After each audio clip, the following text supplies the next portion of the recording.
Mga kahimas, palubog na ang araw at ang gabi ay malapit na. Pero meron pa tayo gagawing vlog. Meron akong isang indoor plant dito na weeping pig. Ito ay aking i-inspectionin lang ngayon.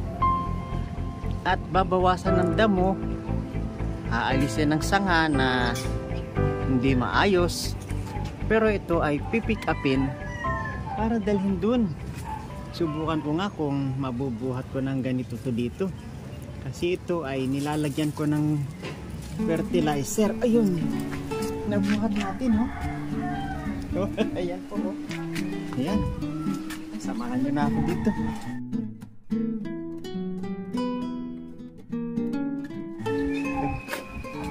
Dali natin dito sa may pag-aayusan natin at pag-check upan natin.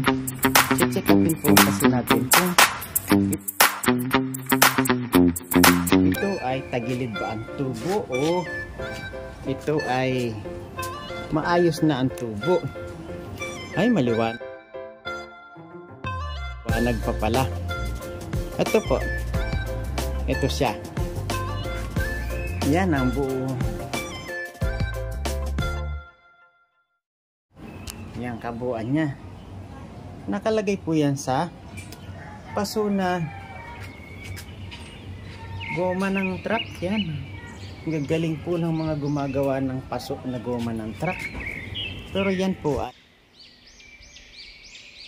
ay sine-check lang natin dahil sa yan nga po ay nilalagyan natin ng pataba, pero may mga halaman pong kasama yan.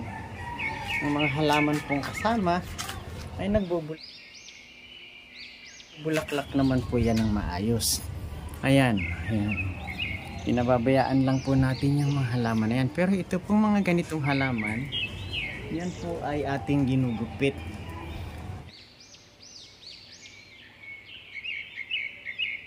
Ito, ayan po. Pinabawas po natin yung mga halaman ito. Ayan, mga damo na po ito. Hindi na po mga halaman. Ayan. Ito po ay sa edad nitong halaman ko na ito na weeping pig. Ito po ay umaabot na ng 5 taon.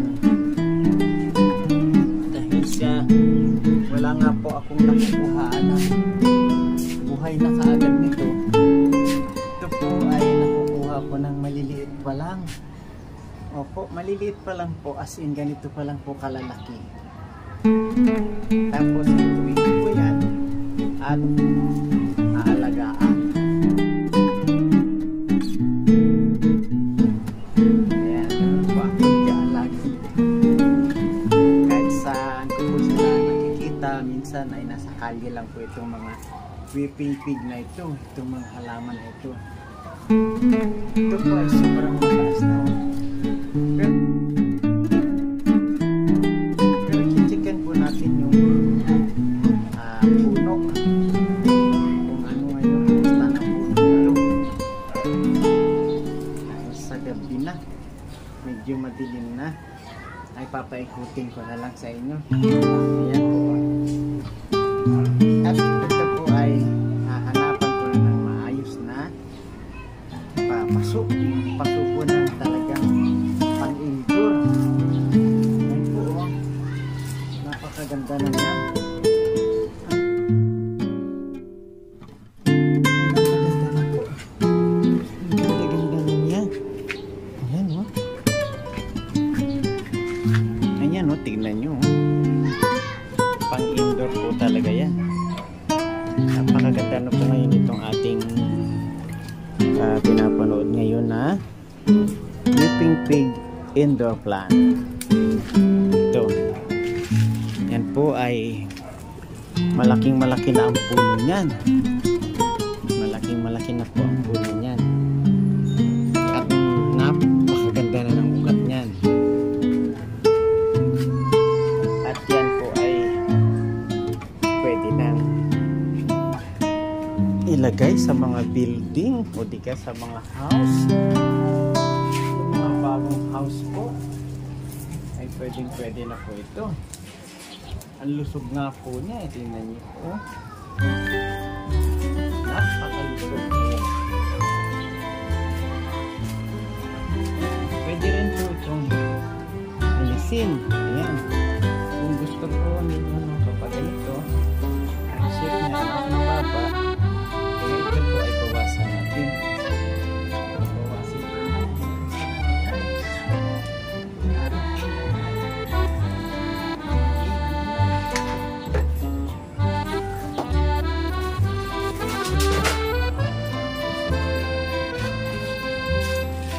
Yun po ang ating isang bonsai cutting na wala po dito sa mga bonsai cutting natin. Bagaman wala dito ay next video na lang po natin ito. Soli na po muna doon. Susoli ko na lang po muna doon ito para sa next vlog po natin ito magawa. Next vlog na lang po natin ito magawa. Ayan. Right? Gaano? Ayan. Marami po yung magkakasama dyan. Ayan. Ganito muna yan. Para sa next vlog po ay makalima. Ano na natin yan. May vlog na natin ng maayos yan. Salamat po ng napakarami sa inyo. Himas po nagsasabing sa inyong paglalakbay at sa inyong mga paggawa araw-araw. Ang lahat po ay para sa kapakanan ng ating mga mahal sa buhay. Pagpalain po kayong lahat. Kahimas, nagpapaalam sa paglubog ng araw na tayo ay nakaraos. Marami tayong ipagpapasalamat sa Diyos. Salamat po ng maraming sa inyo. Sa pangalan ng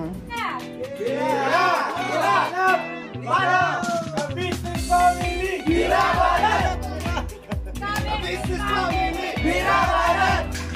Business Wakiwak Family at sa lahat ng aming mga subscriber at sa lahat ng aming viewers, maraming salamat po sa inyong lahat.